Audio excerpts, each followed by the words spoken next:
দুটা বছৰৰ ভিতৰত অসমতে সংখ্যালঘুত পৰিণত হ'ব অসমীয়া হিন্দু। অসমত যদি 1951 চনৰ ডেমোগ্ৰাফি চাই আৰু আজিৰ ডেমোগ্ৰাফি চাই ই এনেকুৱা এটা পৰ্যায় পাইছেগৈ যে এতিয়া আমি অসমীয়া আৰু 10 বছৰত ইয়াত সংখ্যালঘিষ্ঠ হ'ম। ৰাজ্যৰ জনগাঁথনিত হৈছে ভয়ংকৰ পৰিৱৰ্তন। এটা হেৰাই যাব খোজা জাতিৰ পুনৰ জীৱন উদ্ধাৰ কৰিব লাগিব। গৰুখুটিত এই হুংকাৰ দিছিল মুখ্যমন্ত্ৰী ডক্টৰ হিমন্ত বিশ্ব শৰ্মাই। হিন্দু 10 বছৰৰ ভিতৰত অসমত সংখ্যালঘিষ্ঠ হ'ব। এটা হেৰাই যাব বিচৰা জাতিক আমি পুনৰ তাৰ জীৱন উদ্ধাৰ কৰিব লাগিব আৰু সেইকাৰণে আজি এটা আমি নতুন সংকল্পলৈ আগবাঢ়িছোঁ। অবৈধ দখলদাৰীৰ বিৰুদ্ধে উচ্ছেদ চলিয়ে থাকিব বুলি হুংকাৰ দিছিল মুখ্যমন্ত্ৰীয়ে। আমি থমকি ৰোৱা নাই, আমাক হতাশ কৰিব চেষ্টা কৰা হৈছিল, হতাশ আমি হোৱা নাই। আৰম্ভণি হৈছে আৰু আৰম্ভণি যেতিয়া হ'ল আমি চলি গৈ থাকিম। আজি যদি আমি কোনোবা এটা জেগা দেখুৱাইছোঁ, কালি সেইটো জেগাৰ কথা আমি নোকোৱা হ'ম, পৰহি বেলেগ এটা জেগাৰ কথা ক'ম। আল্টিমেটলি টাৰ্গেটটো 29 লাখ বিঘা। ৰাজ্যত অবৈধ দখলদাৰীৰ বিৰুদ্ধে চৰকাৰৰ যি উচ্ছেদ চলিছে সেই উচ্ছেদক সমৰ্থন কৰিছে এতিয়া ৰাজ্যৰ ভূমিপুত্ৰই। কোনো কাৰণতে থমকি ৰ'ব নালাগে মুখ্যমন্ত্ৰীৰ কঠোৰ পদক্ষেপক আদৰণি বটদ্ৰৱা, গোৱালপাৰা, বৰপেটাৰ ৰাইজৰ।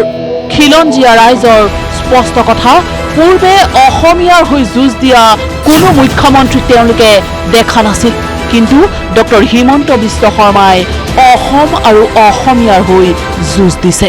আমি আশা কৰোঁ একমাত্ৰ অসমৰ মুখ্যমন্ত্ৰী ডাঙৰীয়াৰ ওপৰতে আমাৰ যি শেষ ভৰসা, নহ'লে অহা 10-15 বছৰ পিছত যি আমাৰ আগ্ৰাসনটো হৈ আছে উল্টাহে হ'ব। তাৰমানে কি কিছুদিন পিছত সংখ্যালঘু তেওঁলোকে হোৱাৰ বিপৰীতে অসমীয়া জাতীয় সংখ্যালঘু পৰিণত হোৱাটো প্ৰায় নিশ্চিত। কাৰণ আগে বহুত মুখ্যমন্ত্ৰী দেখিছোঁতো, এই মুখ্যমন্ত্ৰী হিমন্ত বিশ্ব শৰ্মাৰ ডাঙৰীয়াৰ দৰে অসমীয়া জাতি ৰক্ষা কৰা মুখ্যমন্ত্ৰী আজিলৈকে আমি পোৱা নাই।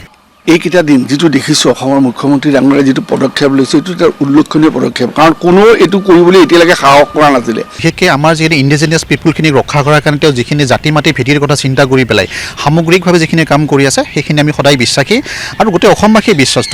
পূৰ্বে মিয়াৰ এনে আগ্ৰাসনৰ বিৰুদ্ধে চৰকাৰে ব্যৱস্থা ল'ব লাগিছিল, কিন্তু সেই ব্যৱস্থা নোলোৱাৰ বাবেই আজি জোৰ পুৰি হাত পালেহি। যি ধৰণৰ জনগাঁথনি বাঢ়ি গৈ আছে সেই সময়ত সংখ্যালঘু আমাৰ অগ্ৰসৰ কৰি আছে। মানে এইকেইদিনত তেওঁ যিমান মাটি এতিয়ালৈকে সংখ্যালঘুৰ পৰা উচ্ছেদ কৰি লৈ আহিছে তাৰ ডাবুল মাটি এতিয়াও সংখ্যালঘু।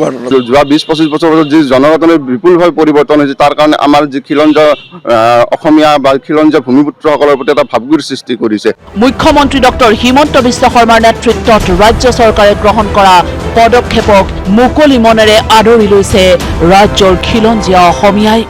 বেলেগ যিবোৰ চৰকাৰ আছিলে এই চৰকাৰবোৰে সেই সময়তে যদি এই ক্ষেত্ৰত কঠোৰ স্থিতি গ্ৰহণ কৰাহেঁতেন, বেদখলকাৰীৰ ওপৰত যদি কঠোৰ স্থিতি গ্ৰহণ কৰাহেঁতেন, আমাৰ সত্ৰ, দেৱালয়, মন্দিৰ, বনাঞ্চল, বিভিন্ন ধৰণৰ পতিত মাটি সেইবোৰ যদি বেদখলকাৰীক যদি তেতিয়াই উচ্ছেদ কৰাহেঁতেন বা তেওঁলোকৰ ওপৰত কঠোৰ ব্যৱস্থা গ্ৰহণ কৰাহেঁতেন, নিশ্চিতভাৱে আজি এনেকুৱা ধৰণৰ পৰিৱেশৰ অৱকাশ নাথাকিলেহেঁতেন। বৰপেটাৰ ওচৰৰ পাজৰৰ ৰিজাৰ্ভবিলাকৰ পৰা সম্পূৰ্ণৰূপেই উচ্ছেদ হ'ব লাগে। বৰপেটাত ফিঙুৱা ৰিজাৰ্ভৰ পৰা আৰম্ভ কৰি ধানবান্ধা ৰিজাৰ্ভলৈকে যিমানবিলাক অঞ্চল দখল কৰি আছে এইবিলাকত উচ্ছেদ হ'ব লাগে। মই এই ধৰণৰ উচ্ছেদৰ সমৰ্থনত আছোঁ।